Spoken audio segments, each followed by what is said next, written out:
for a transfer to the North Pole. The crew did indeed get spooked. Strange noises began emanating from the hull at night. Engines started by themselves. Lights flickered. Parker was convinced the ghost of a drowned cook was haunting the galley. "It's a jinx, Skip!" Parker cried. "We're living on borrowed time." McHale, however, found a wire leading from the boat to Binghamton's shack. "So, Lee Bottom wants to play ghost, does he?" McHale grinned. "All right, boys, let's give him a haunting he won't forget." That night, the base was silent. Suddenly, the air was filled with low, mournful wailing. A glowing figure appeared outside Binghamton's window. "Binghamton," the ghost moaned, "we have come back from the grave, the ghost of PT-13. Binghamton bolted upright, his teeth chattering. "McHale, is that you? Stop this. I order you to stop. We want the transfers. Wally, the ghost of Admiral Rogers, actually Christie and a lot of flour on his sheet, boomed. Give us the signed transfer papers, or we take you to the locker. Davy Jones' locker." Binghamton, utterly terrified, threw the papers out the window. The ghosts vanished, taking the papers with them.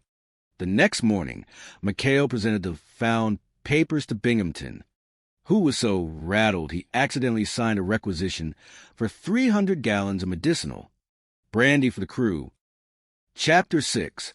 The Trial of Sidney the Alligator. Perhaps the most absurd chapter in the history of Taratupa began with a missing wallet.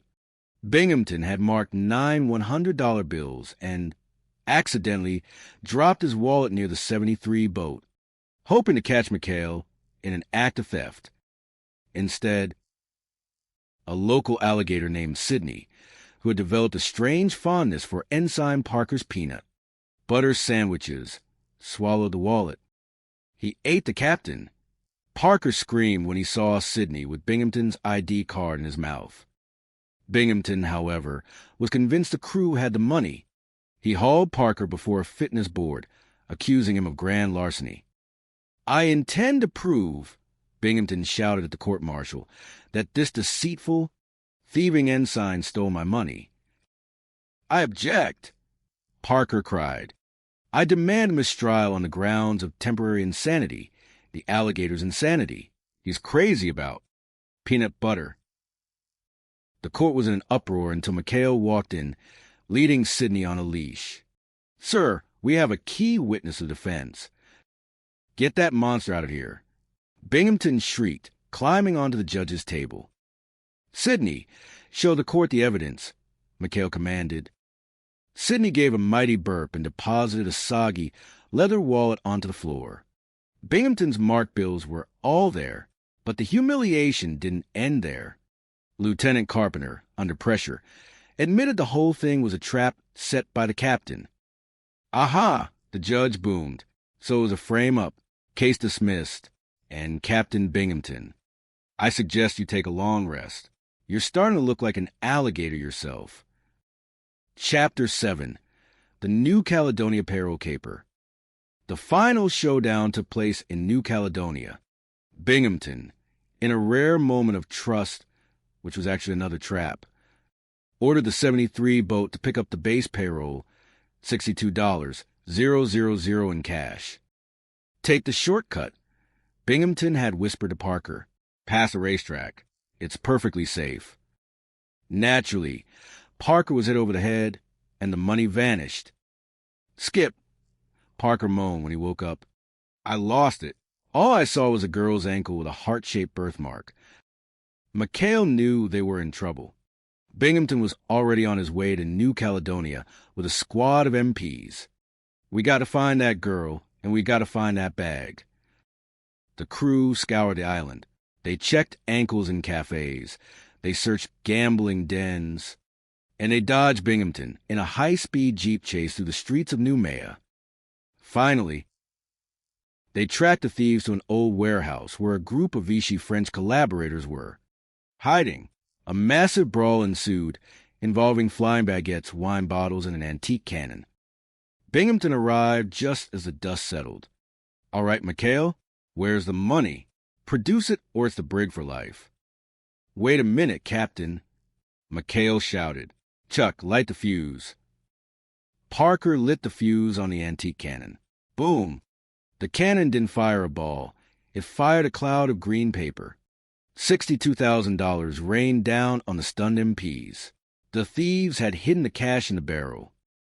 Binghamton stood in the middle of the money shower, his mouth hanging open. $1, $2, $3. "Is it all there, Captain?" McHale asked with a wink. I hate you, McHale," Binghamton whispered, clutching a handful of 20s. "I really, truly hate you." As the PT-73 headed back toward Teratupa, the sun setting over the horizon, McHale looked at his crew, the thieves, the gamblers, and the accidental heroes. "Well, boys," McHale said, lighting a cigar, "another successful mission. Anyone up for a game of poker?" "Only if we use the captain's marked bills, Skip," Gruber laughed. And on the island of Teratupa, the cycle of chaos began anew, under the watchful, twitching eye of Captain Wallace B. Binghamton. The end. The Pirates of Teratupa, The Misadventures of McHale's Navy. Chapter 1, The Acid Test and the Admiral. The sun over Teratupa was less a celestial body and more of a personal vendetta. It beat down on the corrugated metal roofs of naval bays with a relentless, humid intensity that made the very air feel like lukewarm soup.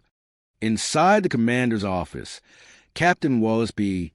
Binghamton, known to his men, though never to his face, as Old Lead Bottom, was having a morning that would make a saint reach for a bottle of gin.